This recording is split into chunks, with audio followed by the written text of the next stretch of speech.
Dalam nama Bapa dan Putra dan Roh Kudus, amin. Bu Bapak, Saudari, Saudaraku yang terkasih, kaum muda, adik-adik, salam bantul kasih, berkah dalam. Kembali kita berjumpa dalam Renungan Harian hari ini Kamis 2 September 2021. Kita akan mengambil dari Injil Lukas bab 5 ayat 1-11. Pada suatu ketika Yesus berdiri di pantai Danau Genesaret, orang banyak merengumuni Dia hendak mendengarkan sabda Allah. Yesus melihat dua buah perahu di tepi pantai. Nelayan-nelayannya telah turun dan sedang membasuh jalannya. Ia naik ke dalam salah satu perahu itu, yaitu perahu Simon, dan menyuruh dia supaya menolakkan perahu itu sedikit jauh dari pantai. Lalu Yesus duduk dan mengajar orang banyak dari atas perahu. Selesai berbicara, ia berkata kepada Simon, "Bertolaklah ke tempat yang dalam dan tebarkanlah jalamu untuk menangkap ikan."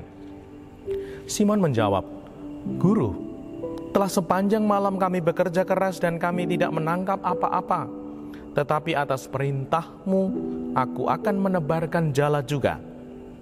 Dan setelah mereka melakukannya, mereka menangkap ikan dalam jumlah besar, sehingga jala mereka mulai koyak. Lalu mereka memberi isyarat kepada teman-temannya di perahu yang lain, supaya mereka datang membantu. Maka mereka itu datang lalu mengisi kedua perahu itu dengan ikan hingga hampir tenggelam. Melihat hal itu, Simon tersungkur di depan Yesus dan berkata, "Tuhan, tinggalkanlah aku karena aku ini orang berdosa." Sebab Simon dan teman-temannya takjub karena banyaknya ikan yang mereka tangkap. Demikian juga Yakobus dan Yohanes, anak-anak Zebedeus yang menjadi teman Simon. Yesus lalu berkata kepada Simon, "Jangan takut, mulai sekarang engkau akan menjala manusia."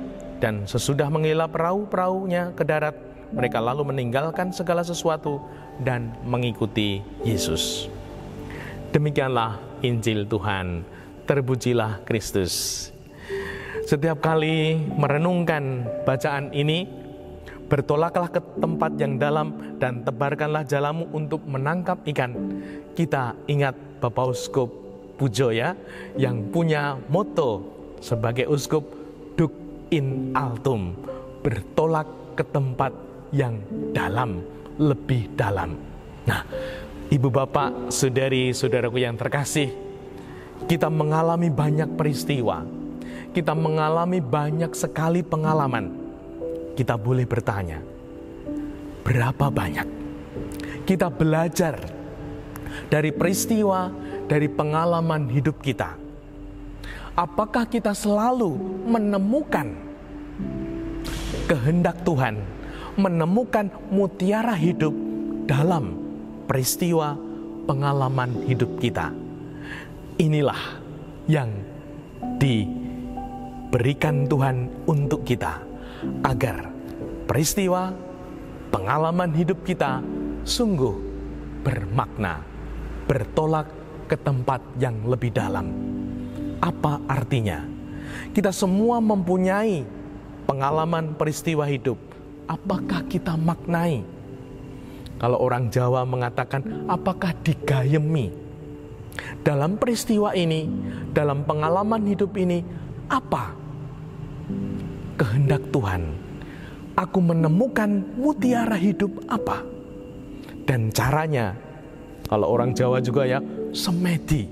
Nah, kalau orang sekarang mungkin merenung, refleksi, menemukan dalam peristiwa-peristiwa sehari-hari, dalam pengalaman hidup kita harian, kehendak Tuhan, mutiara hidup, sehingga sungguh kita menjadi pribadi-pribadi yang bertumbuh dalam kehendak Tuhan.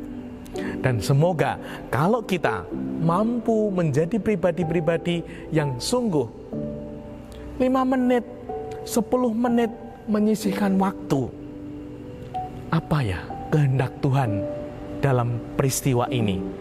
Apa ya mutiara hidup yang bisa kutemukan dalam pengalaman hidup ini?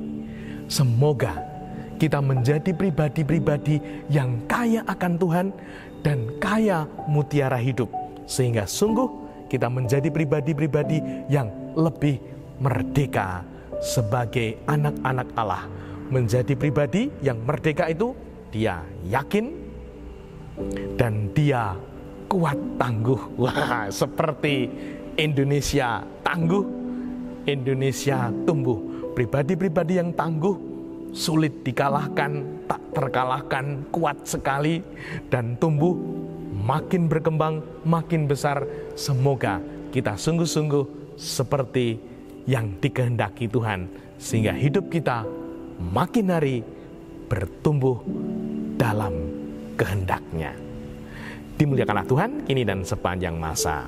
Salam bantul kasih, berkah dalam. Dalam Bapa, Putra, dan Roh Kudus. Amin.